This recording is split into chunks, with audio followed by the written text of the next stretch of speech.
عليكم ورحمة الله وبركاته. إن الحمد لله نحمده ونستعينه ونستغفره ونعوذ بالله من شرور أنفسنا ومن سيئات أعمالنا. من يهدي الله فلا مضل له ومن يضلله فلا هادي له. وأشهد أن لا إله إلا الله وحده لا شريك له وأشهد أن محمدا عبده ورسوله. أما بعد.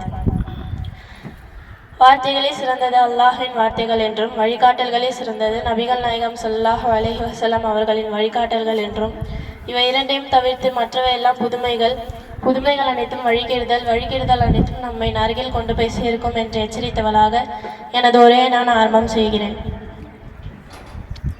உங்கள் முன்னால் நான் பேச எடுத்துக்கொண்ட தலைப்பு பாவங்களின் வகைகள்.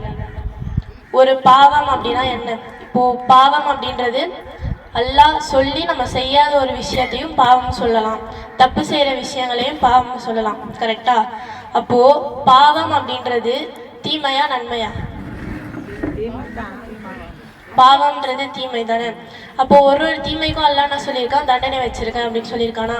பாவங்கள் அப்படின்னு எடுத்தா அல்லாஹ் சொன்னதை செய்யாம இருக்கிறதும் ஒரு பாவம், அல்லாஹ் சொல்லி அதை தப்பா செய்யறதும் பாவத்துல தான் வந்து சேரும். பாவங்களே சிறிய பாவம்னு இருக்கு, பெரிய பாவம்னு இருக்கு. புகாரில 2766 வசன ஹதீஸ்ல அல்லாஹ் சொல்றான், 7 பெரும் பாவங்கள் அப்படின்னா அது அல்லாஹ்வுக்கு இணை வைக்கிறது. இந்த உலகத்தை படைத்தது யாரு? அல்லாஹ் தானே. அல்லாஹ்வுக்கு நிகராக நம்ம இன்னொரு கடவுளை நம்ம வந்து வணங்குறது என்னது? அது ஒரு பாவம்னு அல்லாஹ் சொல்றான். அடுத்தது ஒரு மனிதருக்கு சூனியம் வைப்பது, சூனியம் மந்திரம் அதெல்லாம் செய்கிறதும் எல்லா பெரும் பாவங்கள் லிஸ்ட்டில் சேர்த்துறான். அதுக்கப்புறமா கொலை செய்கிறது, ஒரு நல்ல உயிர் அல்லாஹ் படைத்த ஒரு இறை நம்பிக்கையாளரை அநியாயமாக கொலை செய்கிறதும் எல்லா பெரிய பாவங்கள் தான் சொல்கிறான். அதுக்கப்புறமா வட்டி வாங்குறது, அனாதைகளின் சொத்தை வந்து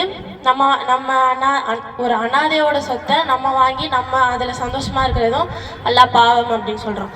அதுக்கப்புறமா ஒரு இறை நம்பிக்கையான பெண் மீது நம்ம தவறா அவதூறு சொல்றதும் எல்லாம் பாவம் அப்படின்னு சொல்றோம். அதுக்கப்புறமா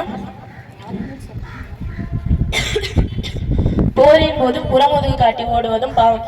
போருன்றது நம்ம அல்லாஹ்வுக்காக ஷஹீதாக போறோம், அது வந்து நம்ம வாழ போறோமா இல்லை சாக போறோமான்றது நமக்கு தெரியாது. ஆனா அல்லாஹ்வின் பாதையில நம்ம வந்து ஷஹீதாக போறோம் அப்படின்றது தெரிஞ்சுதான் நம்ம போருக்கு போறோம். அப்படி இருந்தும் நம்ம அந்த போர்ல இருந்து நம்ம புறமுதுகு காட்டி ஓடுறது அல்லாஹ் மிகவும் கண்டிக்கக்கூடியவனாகவும் இருக்கிறான். அதுக்கப்புறம் தெரியாம செய்யற பாவங்களும் இருக்குல்ல. இப்போ தெரிஞ்சு நம்ம செய்யற பாவங்கள் இத்தனை இருக்கு. தெரியாம செய்யற பாவங்கள்லாம் மற்றவங்களை யாராவது ஒருத்தவங்க தப்பு செஞ்சுட்டாங்கன்னா நம்ம அவங்க முன்னாடி எதிர்க்கே சொல்றது இல்லை. அவங்க பின்னாடி போயிட்டு இவங்க இப்படி பண்ணாங்க அப்படி பண்ணாங்கன்னு வேற ஒருத்தவங்க கிட்ட அவங்கள பத்தி புறம் பேசுறோம், அதுவும் பாவம் தான். அது எல்லாத்துக்குமே எல்லாம் ஒரு தண்டனையை வச்சிருக்கான். பொய் சொல்றதும் பாவம் தானே. பொய் சொல்றது பாவம்ன்றது நமக்கு தெரியும், ஆனா ஒரு வாட்டி ஒரு சிச்சுவேஷனுக்கு ஏற்ற மாதிரி நம்ம போய் சொல்லிடுறோம். அதுக்கு பொய் சொல்றதுக்கு எல்லாம் என்ன தண்டனை வச்சிருக்கான்? நம்மளுடைய கழுத்துல அந்த ஒரு கத்தி இருக்கும், அந்த கத்தியால நம்ம கழுத்துல எல்லாம் குத்தி நம்ம பிடரி வழியா எல்லாம் எடுப்பேன் அப்படின்னு சொல்றான்.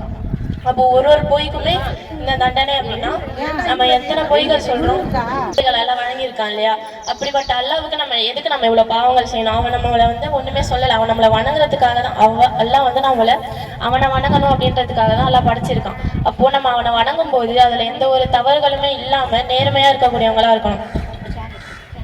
இன்ஷா அல்லாஹ் இனிமே எந்த தவறுகளும் செய்யாம நல்ல மக்களாக அல்லாஹ் உங்களையும் என்னையும் ஆக்கி அருள் புரிவானாக. அஸ்ஸலாமு அலைக்கும்.